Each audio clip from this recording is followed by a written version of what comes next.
Halo semuanya, kembali lagi bersama saya Madianto. Kali ini kita akan membahas tentang 4 instrumen investasi dengan modal kecil. Berinvestasi dulu hanya bisa dilakukan dengan orang tertentu, karena aksesnya memang sulit. Belum lagi syarat modal yang cukup berat untuk kalangan menengah ke bawah. Akhirnya, yang berinvestasi pada saat itu hanya mereka yang berduit atau punya modal yang besar. Tapi keadaan itu sekarang tidak terjadi lagi, karena investor retail atau investor dengan modal yang tidak seberapa pun punya kesempatan yang sama. Kamu juga bisa memilih investasi dengan memilih mau investasi jangka waktu pendek atau jangka waktu panjang sesuai dengan target investasimu. Investasi modal kecil ini punya cara kerja dan risiko yang berbeda. Sebelum memilih jenis investasi modal kecil, kamu perlu mengenalnya secara umum terlebih dahulu. Inilah penjelasannya. Yang pertama, menabung emas. Investasi emas cocok untuk menjadi investasi dengan modal kecil. Hal ini karena emas menawarkan modal yang bisa dijangkau oleh siapa saja. Kamu perlu tahu bahwa emas 1 gram rata-ratanya harganya mencapai Rp900.000. Tapi walaupun kamu belum memiliki uang segitu, kamu tetap bisa pilih investasi emas dari modal Rp10.000 hingga Rp100.000. Caranya adalah dengan membuka tabungan emas di lembaga keuangan resmi yang kamu pilih. Investasi emas paling cocok untuk jangka panjang, jadi imbal hasil yang kamu dapatkan lumayan di masa depan. Investasi emas juga mudah dijalankan karena kamu tinggal membuka rekening emas, lalu mencicil hingga target 1 gram emas yang kamu raih. Kalau ingin menambah jumlah emas, kamu bisa mengubah target. Kedua, reksadana. Investasi reksadana adalah investasi dengan modal kecil yang jangan sampai dilewatkan.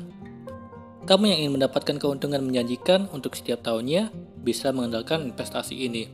Manajer investasi adalah pihak yang akan bersama kamu untuk mengelola modal.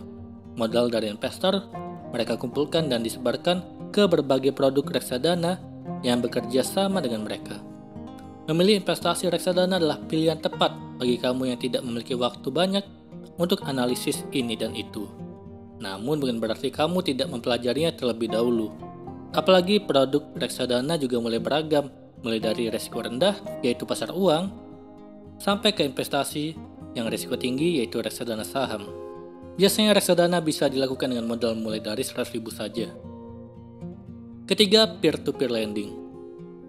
Peer-to-peer lending biasanya diandalkan oleh mereka yang membutuhkan modal untuk kebutuhan harian atau untuk usaha.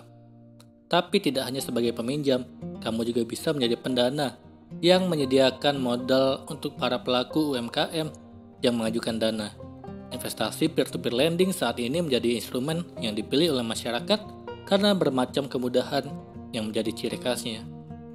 Nanti pelaku UMKM akan melakukan pengembalian dana yang ditambahkan dengan bunga sesuai tenor. Yang keempat yaitu saham. Investasi saham menjadi investasi dengan modal kecil selanjutnya yang mudah dilakukan. Alasannya karena jual beli saham sekarang cukup dilakukan melalui aplikasi. Investasi saham juga saat ini semakin diminati oleh para investor awam. Jumlah investor retail di Indonesia kian semakin bertambah seiring dimudahkannya syarat untuk membeli saham. Saat ini satu lot saham jumlahnya hanya 100 saham, dibandingkan dulu yang ketentuannya adalah 500 saham. Namun investasi yang satu ini punya risiko yang paling tinggi kalau dibandingkan instrumen yang sudah dijelaskan sebelumnya. Alasannya karena imbal hasil yang diraih juga tidak kalah tinggi. Untuk itu, kamu perlu mempelajari dunia saham yang beragam, mulai dari membaca grafik, analisis, berbagai laporan keuangan perusahaan, hingga membaca kondisi pasar saham yang dinamis. Itulah tadi instrumen investasi dengan modal kecil yang dapat bermanfaat bagimu. Semoga ini bermanfaat. Sekian dan terima kasih.